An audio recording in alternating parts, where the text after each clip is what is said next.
Good evening sa tanan. Welcome sa atong New Covenant in Christ Saturday evening service. Now, the Lord has an important message for us all tonight. But before ta magato sa atong word, let us first go to our church decoration. Ready, sabay-sabay ta. Today, I receive all that Christ died to give me, His abundant life, limitless grace, boundless mercies, divine restoration of youth, and overflowing provisions. Today, I take hold of all God's blessings, healings, and miracles. I shall be transformed from glory to ever-increasing glory, and victory to overwhelming victory. I will enter the promised land of the believer's rest, seeing His mighty restoration in each and every area of my life. I proclaim that I am God's beloved, His highly favored child, His powerful servant, and His overcoming champion. And because I am blessed to overflowing, I will be a blessing to all. In Jesus' name, and the people of God say, Amen. Before tumagadto sa atong main word, let us first go sa atong opening reading. Now, I'm reading from Proverbs chapter 3, verse 1 to 2, gikan sa New Century Version. Nakabutang diri. Ang title sa iyahang message is Advice to Children. Nakabutang diri sa pulong sa Ginoo. My child, do not forget my teaching, but keep my commands in mind. Then you will live a long time, and your life will be successful. Kanindot, no? The promise of the Lord for us all. Tanan nga nagapaminaw sa iyang pulong, tanan nga nagaprioritize sa iyang word, for example, sa ato ang nagatanaw karong gabi una, or even sa a later time, kung wala tayo time sa Saturday night. The Lord is saying to His children, because the title diri is Advice to Children. And then, muna siya ang advice sa Ginoo para sa tanan niyang mga anak. Ingon pa siya diri, ayaw kalimot sa akong ginatudlo, and keep my directions and my commands in mind. And whenever we do that daw, according to the Word of God, taas ang atong kinabuhi and our life will be successful. Kinsay dili gusto niya na? Kinsay dili gusto nga kung magsulod sila trabaho, maging successful sila diya. Nga kung magbuhat ta o mag-start ta og business, maging successful ta sa atong business. Nga kung mag-start ta og family, maging successful ta sa atong family life. Kung mag-start ta og ministry, maging successful ta sa atong ministry. So if you want that long life and that good success na gi-promise ni Lord sa iyang pulong, it's time to pay attention to His Word tonight. Because sa tinuod lang, many Christians want the good success and want the long life, but they don't really prioritize God's Word enough. And God's Word is very, very important, very needed. Nato, kitang mga anak sa Ginoo, we need it just as much as we need food. Because that's what Jesus said. Man shall not live by bread alone, but from every word that comes from the mouth of God. So with that, ang title sa mensahe ni Lord para sa to karong gabi una is Man was designed to walk in the garden. Because the Lord has shown me something neat, nga ganahan kay ko, nga I believe He wants me to share to you because klaro kayong signs that He wants me to share this latest revelation with you regarding sa iyang design para sa atoa. So, before we begin with our main message, let us first pray. Lord Heavenly Father, we thank You for our viewers tonight, Lord. We thank You for our viewers who will watch this even at a later time. Lord, thank You, Lord God, that they are hungry for Your word. Like You have said in Proverbs chapter 3, Lord God, verse 1 and verse 2. When we pay attention to Your words, we shall have long life and we shall be successful in everything that we do. Thank You so much, Lord, for the secrets of Your word that You are about to reveal to Your children. Use Your servant to speak Your word, and word yun nga gikan yun sa imoha, and dili sa ako, Lord God. And salamat, Lord, for giving Your people attentive minds and hearts so that they can absorb, remember, and understand Your word. In Jesus' name, the people of God say, Amen. So, padayon ta sa atong reading. Sa Proverbs chapter 3, ang epekto sa pagpaminaw sa pulong sa Ginoo, o pagpaminaw mismo sa Ginoo, is naa sa 7 to 8 pot. Ingon dere sa New Century Version, don't depend on your own wisdom. Respect the Lord and refuse to do wrong. Then your body will be healthy and your bones will be strong. The Lord is giving us a secret of health. There is a Proverbs chapter 3, verse 7 and 8. According pa sa iya, kung dili daw ta nagadepende sa ato ang sarili or kaugalingon nga wisdom, pero ato daw ginatahod ang Ginoo, gina-worship ang Ginoo, gina-respeto ang Ginoo, then And we will avoid kung unsa tong dili mga maayo. According pa sa Line Translation, we avoid evil, or we try to avoid evil in all of its kinds and forms. And then what will happen to us? We will have healthy bodies. And then mo na siya ang secret sa maayo or divine health nga nakabutang sa pulong sa Ginoo. Kay kini manggong nagadepende ta sa ato ang sariling wisdom or sa atong kaugalingon nga wisdom. Gikan manggod ni sa rebellion ni Adam ug ni Eve dito sa garden. Now, the entire fall, man became sinners. We all fell and the earth became cursed, and then naguba ang perfect will ni Lord para sa katawhan niya dito sa garden. When Adam and Eve decided to do one thing, they decided to stop trusting God, and they decided to rely on the wisdom that they can get by themselves from the fruit of the tree of knowledge of good and evil, rather than depending on the wisdom of God para sa ilaha. Kay, let's not get anything wrong, brothers and sisters. Remember, nga sa pulong sa Ginoo, daghan na mga misunderstandings ang ubang tao ni ani. According pa sa mga atheists, grabe kay sila mag-criticize sa nahitabo dito sa garden. Ingon sila nga, grabe ang Dios. Grabe nga, gitintal gid niya si Adam ug si Eve kay nindot kayo ang tree tan-awon, nindot kayo tan-awon ang prutas. Unya, murag ginaingnan niya, ayaw pang hilabot na anak. Unya, that made it all the more tempting sa ila. And then, kung gusto gid niya, ang kaayuhan ni Adam ug ni Eve, kanong nagbutang pa man siyang og tree ngayon ato sa tunga sa garden. Well, that tree represents freedom. That tree represents free will. Kung walay bad nga choice sa garden, kung puro good lang tanan, walay freedom ang katawhan. Ngano importante man ang freedom sa Ginoo? Because without free will, there is no love. And 2 times good sa 1 John, nakabutang dito sa 1 John chapter 4, that God is love. Because He is love, He values so much ang love nato para sa iya. That is why ang greatest nga pangandoy sa Ginoo, which is summarized ni Jesus sa greatest commandments, is to love the Lord your God with all your heart, with all your soul, and all your mind, and with all your strength. Because ang ginapangandoy ni Lord sa atong kasing-kasing, atong love para sa iya. And love is not possible kung robot ta. Love is not possible kung dili tatagaan og choices. So si Adam o si Eve, gitagaan sa Ginoo og choice. Will you continue trusting me? Or will you start to trust in yourself? Do you want me to guide you kung unsa ang tama or mali? Or gusto ba mo magkaon sa tree and you want to decide what is wrong and what is right para sa inyong sarili? And that is what Adam and Eve did. They may have eaten from a tree that looks good. They may have been tempted by the serpent who was being used by the devil. Pero still, it was a lack of trust sa Ginoo. They thought that God did not want them to be wise. They thought that God is not enough to distinguish good and evil. That God's guidance is not enough. That talking to God in the garden is not enough. That they wanted to decide good and evil for themselves. And that is why daghan problema sa kalibutan karon. That is why this earth is a broken earth. That's why nay sakit. That's why nay kamatayon. That's why nay natural disasters. Because Adam and Eve in the garden decided when they ate of the fruit to stop trusting the Lord. So, padayon ta sa reading nato. So Genesis chapter 3 verse 6. Padayon gyapon the New Century Version gihapon atong ginabasa. Nakabutang diha, the woman saw that the tree was beautiful, and that its fruit was good to eat, and that it would make her wise. And she took some of its fruit and ate it. She also gave some of the fruit to her husband, who was with her, and he ate it.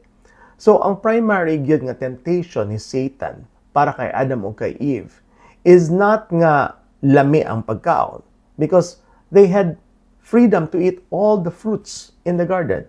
Remember, if they wanted to, they could just eat apples, they could have eaten your favorite durian, they could have eaten pineapples or whatever, all the fruits and the vegetables, and it was great and it was all good. All of that would have been free para sa ilaha. Pero dili man ang naibog sila sa pagkaon. Naibog sila sa wisdom nga ginapromise ni Satanas dito sa prutas. Kaya nagingon man si Satanas sa ilaha through the serpent nga, If you eat this, you will become like God, knowing right from wrong, good and evil. And therefore, mo to ang nakatintal sa ilang gusto sila makaon. Because according to the serpent, it would make them wise. And mo na ang contrary nga gina-restore ni Lord sa Proverbs chapter 3, ganiha nga atong gibasa sa verse 7 and 8. Kung ikaw gusto ka nga naa kay wisdom apart from the Lord, then you will lose it just like Adam and Eve. Pero if you trust in the Lord's guidance, if you trust in the Lord's leading, if you trust in the Lord's commands as found in Scripture, tapos ginasunod nimo to because nag-trust ka that the Lord knows what's best for you, then as Proverbs chapter 3 opening reading nato ganiha and 7 and 8 tells us, we will have long lives. We will be successful in everything that we do. And we will have good health para sa atong mga bodies. That is the promise of the Lord para sa matag usa sa atoa. When Adam and Eve rebelled against the Lord dito sa garden, ang nawala sa ilaha is ang ilang daily walk with God. Ang ilahang close fellowship sa Ginoo. Kay si Lord Magod, when He made man, klaro kayo nga ang intention niya is to relate with us, to have a loving relationship with mankind, to walk and talk with Adam and Eve and their children in the garden. Each and every day, maglakaw-lakaw sila dito. Mag-istoryahanay, they will fellowship with each other, talk to each other, they will receive guidance from the Lord. The Lord will tell them about everything that He has done, including creation, His plans for their lives. Pero rather than do that, pagkahuman sa fall, dili na possible. Why? Because ever since nagkaon si Adam and Eve sa garden, when they decided to eat of that fruit, wala na. Nanay condemnation sa ilang kasing-kasing. Condemnation kills. Condemnation drives you away from the Lord. And by taking that fruit, they have separated themselves from everything that is truly good. And that is not only spiritual death, it is also leading to physical death afterwards. So, unsay nahitabo? Si Lord di ay, ang gusto di niya is makiglakaw o mag-walk and man-stroll sa garden with His children. Mao nang nahitabo diri sa Genesis chapter 3 verse 8 to 9. Nakabutang diri, and they heard the Lord God walking in the garden during the cool part of the day. And the man and his wife hid from the Lord God among the trees in the garden. But the Lord called to the man and said, "Where are you?" Ngano? Ugali di sa Ginoo to walk with man, to walk with Adam and Eve. Basically, He was there in the garden to stroll with them, to walk with them, to talk with them, to fellowship with them. And then suddenly, wala na sila, nagtago-tago na sila. Kaya nga they became ashamed. Because the tree of the fruit of knowledge of good and evil was never meant for man. We cannot handle it. Kumbaga, kung tanawon pa nato dito sa A Few Good Men nga movie nga Immortal Line ni Jack Nicholson, you want the truth, you can't handle the truth. Dili, while it's true nga they can decide good and evil, makabalo na sila, pero dili mo nato na mahandle. Kaya nga sometimes good and evil, mamali na itong interpret. Sometimes, it becomes too much condemnation sa atong kasing-kasing. Rather than they want to talk with God, they became conscious of their lack. They became conscious sa ilang sanina, lack of clothes, and then they started to hide from God. And that is the problem with the tree of knowledge of good and evil, because it also brings condemnation. It also brings distance from God. Rather than we want to go to God, we want to become far away from Him because of condemnation sa atong kasing-kasing. And that is making yourself even farther from what is good. So, there na yung mga sikreto ang mga tao diri sa Bible. Na yung mga people sa Bible nga na-restore nila ilang walk sa Ginoo. Despite the fall, somehow, nagkaroon sila close fellowship sa Ginoo, that they walked and talked with God and fellowship with the Lord just like they were meant to before Adam and Eve's fall. Ang usa ka person nga ni Ana is usa sa mga anak ni Adam ug ni Eve nga si Methuselah. Sa Genesis chapter 5 verse 22 to 24, diri nakabutang sa New Century Version, after Methuselah was born, Enoch walked with God 300 years more and had other sons and daughters. So Enoch lived a total of 365 years. Enoch walked with God. One day, Enoch could not be found because God took him. Now, several Sundays ago, a couple of months ago, nakashare ko og pulong sa Ginoo sa church sa Sunday service nga naay usa ka missionary nga entrepreneur nga iyang gistadihan ang kinabuhi sa mga powerful o mga successful nga Christians, people with powerful ministries, people nga nay mga milagro sa ilang mga ministry, people nga may mga worldwide ministry, and then mga missionaries in the field nga nay mga wonderful things and miracles ang ginabuhat ni Lord para sa ila. And he found one thing. He found a common thing sa ila. Ang common thing na naa sa ila is that regularly they would walk. They would take a long walk and they would talk to Jesus just like they would talk to a friend. With no agenda, no hidden motivation nga I'm doing this para madato ko, para mas successful ko, para magkaroon ko greater anointing, dili. They just walk and talk with Jesus. Even si Francis Chan daw, who has this great international ministry, he's a very well-known preacher and teacher of the Word of God. Ingon siya, dili gyud ako ni makaya ako ministry.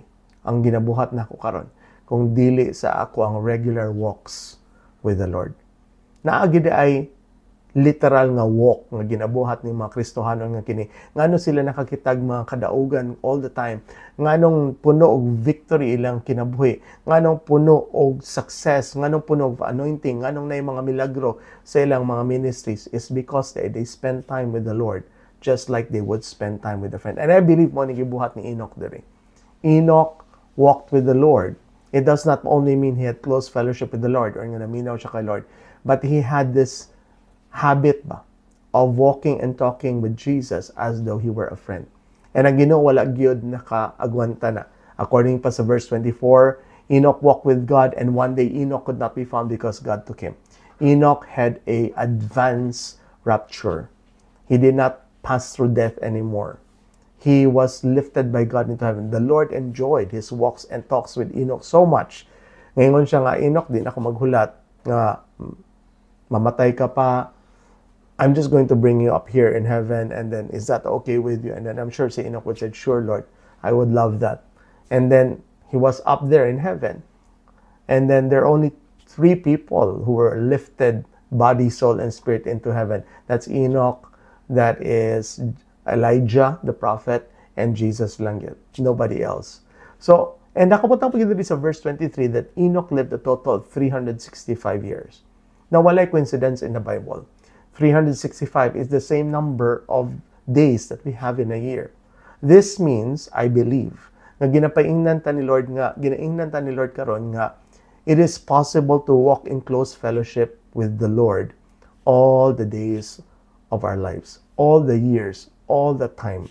It is possible to pray without ceasing, because prayer is not only asking mo God, it's relating to God, it's speaking to Him like a friend. Na-amaze lang yun ko kay I came across this video sa interview ni Dr. Roger Sahil, nga doctor yun na siya nga tinood, MD din na siya, doctor of philosophy or doctor nga PhD lang.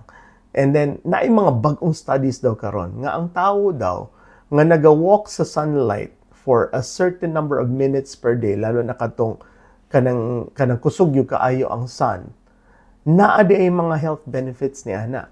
Makadawat ta, basta musulod gani daw ang light sa atong lawas, dili lang na siya vitamin D nga atong hibalaan. There is something else that occurs, nga ang ato daw mga cells, atong mga mitochondria, ang iyang mga telomeres sa atong cells, they suddenly become healthier, they function better. We can avoid chronic diseases that comes with aging when this happens daw. And then, grabe kay, that only happens daw when you expose your body to the sunlight. Di ba muna ang ginabuhat ni Adam ug ni Eve with the Lord every day? In the daytime, while the sun is shining, in the cool of the day, dito sila gipangita ni Lord, that ginapangita niya kay He's looking for their daily walk, na Adam and Eve, where are you? Pero nagtago-tago sila because of their rebellion, because they ate of the tree. So, ana di ay, man was designed by the Lord to walk in the daylight with Him. So, makita nimo even ang atong mga lawas nagapangandoy og light. And then even kanang light nga kana is just a shadow or is just a picture sa himaya sa Ginoo nga atong ma-experience when He makes the new heaven and the new earth. According pa sa Revelation chapter 21, verse 23 to 25.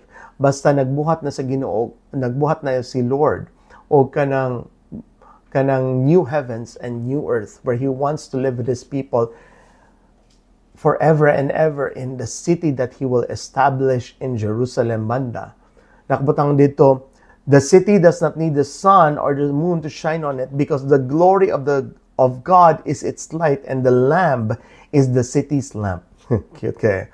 The lamp is the city's lamp. So verse 24, by its light the people of the world will walk and the kings of the earth will bring their glory into it. The city's gates will never be shut on any day because there is no night there. Wala na daw gabi, kaya ang himaya daw sa Ginoo, ang suga nga gikan sa Heavenly Father, ang suga nga gikan sa lampara nga mao ang Ginoo nato will illuminate the new heaven and the new earth nga gibuhat ni Lord sa Word of God. And then where He will live with His people forever and ever. And then there will be no more need of sunlight or day, or there will be no more night. Wala gyud daw gabi.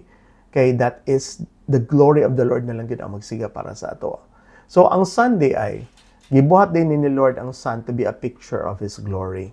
And whenever baya gyud ta matabunan sa glory sa Ginoo, daghan ba gyud kay blessings, daghan kadaugan, daghan anointing nga madawat nato.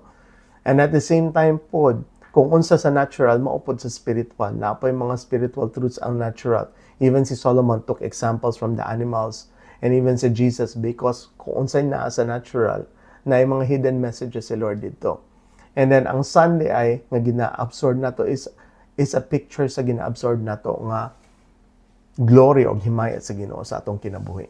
And then naay mga health benefits ni ana. Kay ngano sa future di ay di na day na wala na day tay sun. Si Lord na day atong sun. The Lord gives us previews ba. Ginatagaan ta niya og mga examples or previews kung unsay future nato siya. For example, the Lord gave us fathers so that makasabot po ta what a good and kind and generous Heavenly Father He is, who God loves to give good gifts to His children, according to Matthew 7 verse 11. The Father gave us families so that we will know what it's like to become in the family of God. The Lord gave us marriage so that we will understand what it's like to be married to the Lord, our bridegroom. The church is His bride and the Lord is our groom. So, daghan kay mga ginahatag ni Lord sa diri sa kinabuhi nga example lang na or preview lang na sa future nato sa iyaha. And kung unsa gyud ang relationship nato sa iyaha. And I believe walking in the sun is one of those things gina-show ni Lord sa ato nga taawa, look, I really created your bodies. I really created human beings to walk in the light, to walk in the sun, to walk with me and talk to me and fellowship with me. Na-amaze kay ko kay napag yung mga other videos and other mga new discoveries and new studies nga naga-show di ay nga dili lang walking in the light pero walking kung asay daghan greenery. What I mean to say is daghan trees, daghan mga plants nga sa palibot nimo. That is very healthy di ay para sa toa because those leaves di ay and those greenery and that chlorophyll di ay nga na gina-contain nila is designed di ay to reflect back the light of the sun sa atoa. So that no matter nga dili man nato ma-cover ang entire space, di man ginato ma-absorb ang tanan rays sa sun sa atong lawas tungod kay gamay lang man ta, pero somehow these leaves nga naa sa atong palibot have a tendency to reflect back the light of the sun back to us. So madoble, matriple, ma-quadruple ang absorption pagyud sa light of the sun. Gidesign din na ni Lord nga inana. And amazing kaayo because like I said, there are many health benefits. That's why there are studies right now showing nga sa mga lugar nga daghan kang greenery, daghan mga trees, daghan mga plants, lesser ang sakit, lesser ang diabetes, lesser ang hypertension, lesser ang chronic illnesses. It's because di ay na health benefit di ay ng greeneries. Abi nila tong una nga inana na because mga places nga daghan greenery is mga ang nakapuyo diha mga dato daw dito sa US mga gated communities, nga mga exclusive nga subdivision, pero dili man inana di ay. They found out that it is the greenery di ay that makes the people healthier. Mo bitaw sa Korea, makakita ka sa mga kunagatan ang mga teleserye, daghan kay silang mga plants, mga trees all around. Same as sa Singapore, kung maadto ka dito, puno kay mga trees, ilang mga dalan, ang ilang mga kilid-kilid. They want to make it a garden. They want to make it a garden city. So amazing kaayo, no? Kay naade mga, they know the secret nga naade mga not only psychological benefits, not only kind of emotional benefits to having greenery around you, there are also physical and medical benefits di ani ana. And then ang amazing pag is na pag studies karon nga that is showing na a certain type of walk that is healthiest for you. Guess what? It is walking at a slow and at a moderate pace. Na yung mga latest studies karon nga na-find out nila nga tanan man daw walking, naman daw health benefits. In fact, walking will actually remove or kanang lessen the blood sugar sa mga diabetics and also remove insulin resistance sa mga people nga dili pa diabetic. Pero other than that, they found out ang pinaka-best sa lawas nga walking is slow to moderate walking. Unsa man na, that is the walking of God in the garden with Adam and Eve. That is, slow man gyud sila maglakaw. Okay, they are walking and talking and fellowshipping with one another. Di man sila nag-brisk walking. Dili man sila nagadagan. Yes, na health benefits ang pagdagan, jogging. Na ay health benefits ang brisk walking, pero ang pinakamaayo gid ay para sa fat burning, para sa insulin resistance is the moderate to slow walking, which is exactly the kind of walking that Adam did with God in the garden. And then, ang amazing pag yun niya is that kini di ang ato ang lawas is designed to walk. There is no other creature or animal on earth that is bipedal like we are. What I mean to say is that ang only creature diri sa earth nga nagalakaw on two legs, kita lang gid wala lain. Now, ang unggoy di pastor, dili man. Ang mga monkeys, they use their arms even when they're climbing trees, and even ang mga orangutan, even mga gorilla, they sometimes use it. Ginatukuran gihapon nila ilang mga kamot. Even chickens and even birds nga they walk on two legs, pero dili gina sila designed for walking. Sometimes they will use their wings to flap and to fly. So dili gina nila main nga way nga maglakaw. Even mga kangaroos, they don't walk, they hop. So there is only one creature on earth that is designed to walk the way we do. And that is us. And whenever we do that, naidagan mga health benefits good. And then amazing kaayo kay sa panahon bitaw nila Jesus, dagan man siya gipang-ayo nga nay sakit, pero wala yung mga diabetes dito, wala yung hypertension dito, wala yung kidney problem dito. Usually ang inaayo ni Jesus mga lepers, mga blind from birth, mga lame. That's not necessarily caused by the chronic illnesses nato karong panahon na. Pero nga naman inana, because everywhere sa panahon ni Jesus, everywhere people went, they walked. Right? There is nadunggan ako sa ka-story o sa kabata nga nakita siyang papa nga medyo taas na iyang nails and medyo hugaw na tanawon. Ana atong papa sa anak, panghingo ko po diha kay hugaw na kay tanawon, dili na maayo. It's not neat on you anymore. Ingon na bata nga ay panahon bitaw nila Jesus, dili bitaw sila nagapanghingo ko. And then dili man na nila ginabuhat. So kung it's good enough for Jesus, it's good enough for me. So ana po ng papa one day nga, nagtaas na kay mo buhok ba? Kailangan pagupitan na nimo kay lalaki man iyang anak. Ano siya nga panahon bitaw nila Jesus, dili man po sila nagaputol kay buhok. Tag-as man gani buhok si Jesus sa uban niyang mga drawings o mga paintings.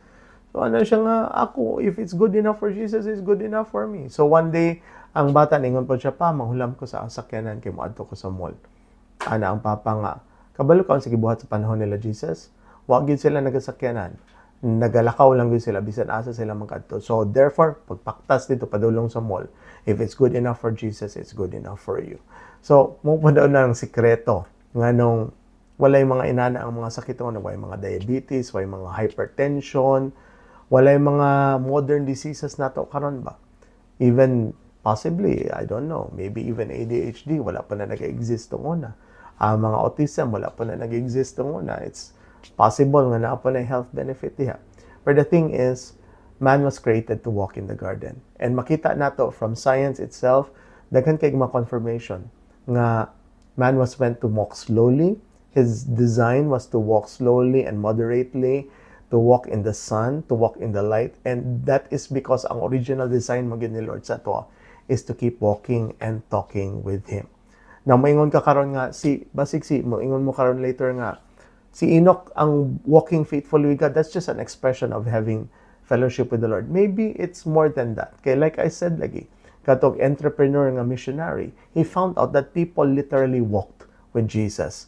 Even sa karong panahon na, even sa ilang mga settlements, mga places nga naadtuan niya, people with powerful ministries, they really literally walk and talk with the Lord just like a friend. And even si Noah, makita niyo sa Genesis 6 verse 9, nakabutang there, Noah and the flood. Here is the story of Noah's family line. Noah was a godly man. He was without blame among the people of his time. He walked faithfully with God. Yes, it does mean fellowship. Pero, dili po na siya, masulti lang nimo nga, it's about being just nun. Kay, nakabutang naman sa sentence nga kana, sa verse 9, nga, just nun, yun siya. So, walking with God is not about being just nun. It's something totally different. Mayingon po ka nga, righteous si Noah. Pero, nakabutang po sa Word of God nga, he was without blame among the people of his time. So, that's not what walking faithfully with the Lord means. It means, it means having fellowship with God, but it can mean something, I believe, something hidden, is that we should spend time with the Lord just like we spend time with our friends. And then, kabalo ba mo, church, kung unsay gibuhat ni Jesus, the very moment nga na-rise siya from the dead, he started walking and talking with his disciples. Mabasa nato na diri sa Luke chapter 24, verse 13 to 27, Jesus on the road to Emmaus. Now, I know nga nahitabo ni during the first day of resurrection. Kay mo man na siya, Luke 24 actually begins with Mary Magdalene finding the tomb empty and Peter running to the tomb and finding it empty with a folded tablecloth there. Now, daghan pa kong ma-preach sa inyo about Anna, but that's not our topic right now. There is a Luke 24, verse 13, 15, and 27. Mauni nakabutang.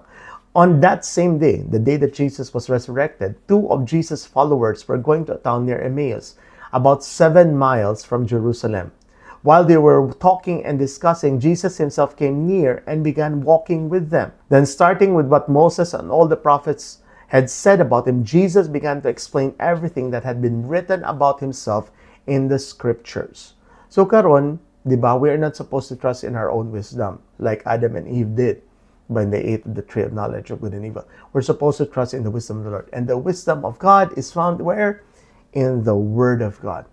And then, what is the very first thing that Jesus did when he rose from the dead? He began walking and talking with two disciples.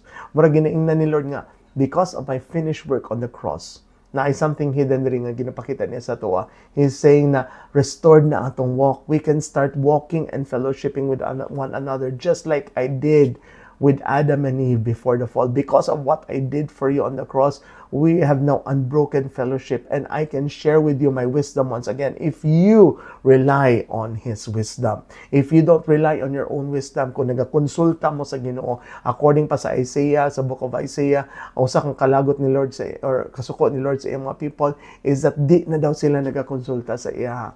When you consult the Lord and you pay attention to the Word of God just like you are doing tonight, listening to the Word of God, giving importance to the Word of God. According pa sa Word of God nga, Jesus came near to them and started showing Himself in the Scriptures. He gave them the best revelations about Himself dito sa pulong sa Ginoo. What a wonderful joy would it have been nga kita makapaminaw atong sermon ni Jesus about sa iya, how He is shown in every part of Scripture. How amazing is that? And that happened, that revelation happened to those people when they were walking and talking with Jesus for 7 miles padulong sa Emmaus. And according to Word of God, there is a Luke 24, after sila nakaistorya kay Jesus, they were so energized that they walked 7 miles back to Jerusalem to tell people about their encounter with the Lord, to talk to the other disciples, and to tell them about their walk and talk with the Lord. The Lord is showing us here right now that because of His finished work, we can once again walk and talk with Jesus just like Adam and Eve did in the garden. Just like we were designed to. And then in there, He can show us whenever we do that, He will reveal to us His scriptures. the wisdom ni Adam and Eve nga nakuha nila sa tree of knowledge of good and evil, pwede na nato na isalikpay. We can go back to relying on the guidance and the wisdom of the Lord so that we can be successful according sa atong opening reading, so that we can have long lives according sa atong opening reading, so that we can be healthy and live strong according sa atong opening or second verse nga atong gibasa ganiha. Mo na siya ang mensahe ni Lord para sa ato karon. And si Noah, when he was walking with God, he was receiving the greatest blessing. Na ako'y trick question nga ginapangutana sa simbahan. When I would ask nga, kinsa ang pinaka-prosperous, pinakadato nga person sa Bible, people would often think about Solomon because of his gold, because of the riches that he accumulated during his lifetime. Pero I like to say that because in a sense, it is also Noah. Why? When Noah's ark opened, Noah and his family started to possess the entire earth. Now, in a sense, maingon mo nga, did God really give Noah everything? Yes, of course. Just think about it. When they opened the ark of Noah and then nakapuyo sila sa earth, everything on the earth was theirs. All the animals, all the livestock, they could live anywhere on earth. Tanan yuta pwede nila i-claim. Tanan gold, silver, and minerals pwede nila minahon. So all of that was for the taking. And they were blessed. Why? Because Noah walked with God. Noah faithfully walked with God. Now, walking with God is fellowship with God. Pero, never forget that the original design for man and our bodies is to walk and talk with God in the garden. So, why don't we try that, church? Why don't we do the secret of great and influential and powerful and anointed mga ministers of the Lord around the world? Why don't we walk where there's greenery and talk with Jesus just like a friend? Why don't we do that? Why don't we see the health benefits? Why don't we try it to see kung naagi na mga spiritual benefits, good success sa tanan natong pagabuhaton, sa kanang health para sa atong bodies, kanang long life. You might experience that if you follow the original design of the Lord for you. Man was meant to walk in the garden with the Lord. And klaro kaayo from the latest scientific studies that there is a confirmation nga inana gyud ang design nato. We were meant to walk in the garden with the Lord. Why don't we do that right now? Because the Lord is alive and well, and He is available whenever we want to talk and fellowship with Him and see the benefits on your health. See the blessings of Noah upon your life, that you will be blessed abundantly. See the good health that will come upon you. See the good success that will come upon you sa tanan nimong pagabuhaton. See the long life nga ihatag ni Lord sa imuha. I believe that's the Lord's message for us. So remember, church, we were meant and designed to walk and talk with the Lord. Try it. Why don't you try a literal walk with the Lord and see the changes and the difference of what happens in your life? Tapos kung na may mga testimony, share it with me para ma-share po na ako sa uban katawhan sa Ginoo din sa mga mensahe nato. So with that, we're done with our message for tonight. Let's continue with our communion kung insan ay ready diha. Let's lift up the bread. On the night you were betrayed, Lord Jesus, you lifted the bread, you gave thanks and said, "This is my body, which is broken for you. Do this in remembrance of me." Lord, communion is not an empty ritual, O God. You told your people to do it again and again. As often as we do it, Lord, we proclaim your death and resurrection, Lord, until you come again. Lord, salamat kay Lord. There is healing in communion, Lord. You said in your word that by your stripes we are healed. You promised in 1 John 4:17 that as you are, Lord, so are we in this world. Lord, you are seated at the right hand of the Father, enjoying His full blessings and favor. Lord, salamat, Lord, sa imong promise na kung sa kakaroon, mausap kami. Wala kay sakit, wala kay balatian, wala kay thyroid problem, Lord. Wala kay diabetes, wala kay kidney problem. Wala kay hypertension, wala kay ubo, wala kay sipon, wala kay flu, Lord. Wala kay fever, Lord God. Salamat kay Lord, that as you are, so are we in this world. Let's partake of the body of Lord Jesus.